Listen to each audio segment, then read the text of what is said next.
ಮುಖ್ಯಮಂತ್ರಿಗಳು ಈಗಾಗಲೇ ಅವರ ಕುಟುಂಬ ತಪ್ಪಿನ ಅರಿವಾಗಿ ಈಗಾಗಲೇ ನಿವೇಶನ ಕೂಡ ಸರೆಂಡರ್ ಮಾಡಿದ್ದಾರೆ. ಆದರೆ ಈ ಸಂಬಂಧವಾಗಿ ಯಾವುದೇ ಅಧಿಕಾರಿಯ ವಿರುದ್ಧ ಒಂದೇ ಒಂದು ಕ್ರಮ ಕೂಡ ಜರುಗಿಸ್ತಿಲ್ಲ.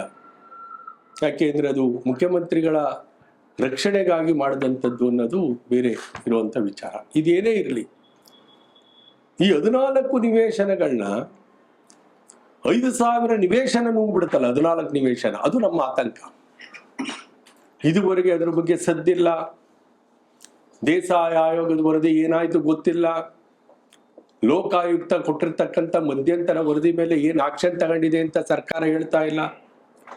50-50 ಅನುಪಾತದಲ್ಲಿ ಒಂದೇ ಒಂದು ನಿವೇಶನ ಕೊಡ್ಲಿಕ್ಕೆ ಬರೋದಿಲ್ಲ. ಒಂದು ನಿವೇಶನ ಕೂಡ ಕೊಡಕ್ ಬರಲ್ಲ. ಆದ್ರೆ ಇವತ್ತು ಇಡಿ ಕೂಡ ಜಾರಿ ನಿರ್ದೇಶನಾಲಯ ಹಲವಾರು ನಿವೇಶನಗಳನ್ನು ಮುಟ್ಟುಗೋಲು ಹಾಕೊಂಡು ತನಿಖೆ ನಡೀತಾ ಇದೆ.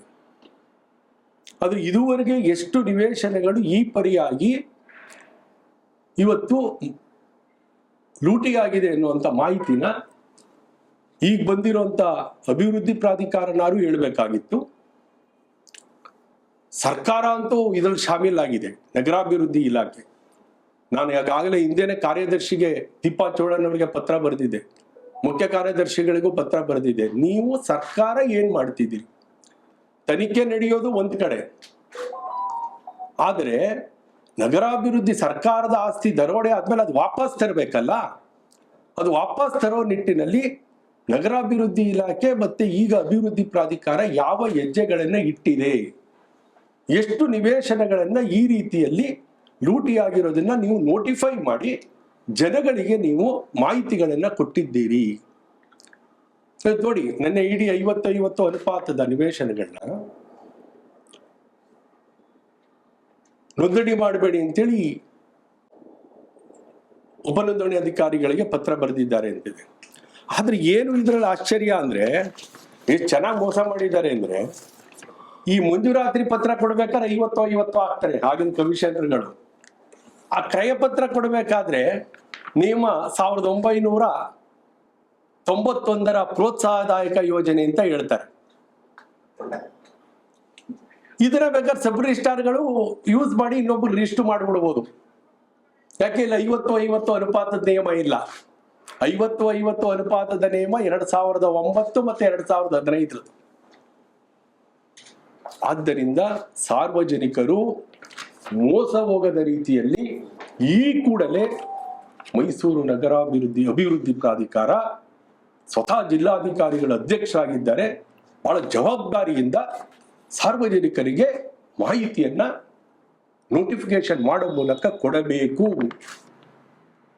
ಇಲ್ಲದಿದ್ದರೆ ಮತ್ತೊಂದು ವಂಚನೆಯಲ್ಲಿ ಮತ್ತೆ ಸಾರ್ವಜನಿಕರನ್ನ ಸಿಲುಕಿಸುವಂತ ಕೆಲಸ ಆಗ್ತಿದೆ. ಇಲ್ಲದೆ ಹೋದ್ರೆ ಸರ್ಕಾರ ಈ ಏನು ಲೂಟಿಯಾಗಿದೆ ನಿವೇಶನ, ಇದೆಲ್ಲವೂ ಕ್ರಮಬದ್ಧವಾಗಿದೆ ಅಂತನಾದ್ರೂ ಹೇಳ್ಬೇಕು.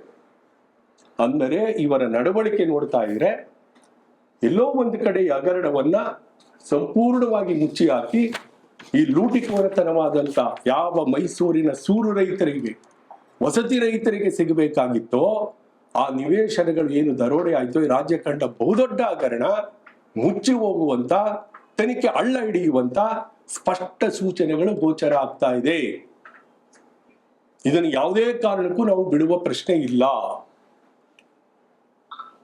ಜನರ ಆಸ್ತಿ ಇದು. ಜನರಿಗೆ 40-50 ಸಾವಿರ ಜನಕ್ಕೆ ಗುಂಪು ವಸತಿ ಯೋಜನೆಯಲ್ಲಿ ಈ ನಿವೇಶನಗಳಲ್ಲಿ ಮನೆ ಕೊಡ್ಬೋದಾಗಿತ್ತು. ಇವತ್ತು ಹರಾಜಿನಲ್ಲಿ 20-30 ಸೈಟು 2 ಕೋಟಿಗೆ ಹೋಗುತ್ತೆ ಅಂದ್ರೆ ಮೈಸೂರಿನಲ್ಲಿ ವಟಾರದ ಮನೆಯಲ್ಲಿ ವಾಸ ಮಾಡುವಂತ 16 ತಲೆಮಾರಿನಿಂದ ಮೈಸೂರಿನಲ್ಲಿ ಜೀವನ ಮಾಡ್ತಾ ಇರೋರಿಗೆ ಮನೆ ಯಾವಾಗ್ರಿ ಕೊಡ್ತೀರಾ ಸರ್ಕಾರದವ್ರು? ನೀವು ಯಾವ ಯೋಜನೆ ತಂದ್ರೆ ನೀವು? ಎಲ್ಲಿಂದ ಜನ ಇವತ್ತು ಮನೆ ತಗೊಳ್ಬೇಕು?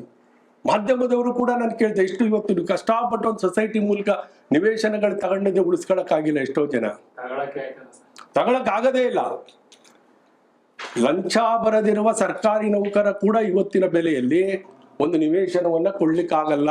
ಖಾಸಗಿಯವರಾಗ್ಲಿ ಸರ್ಕಾರಿ ನೌಕರರು ಕೂಡ ತಗೊಳಕ್ಕಾಗದಿರೋ ಪರಿಸ್ಥಿತಿ ಇದೆ.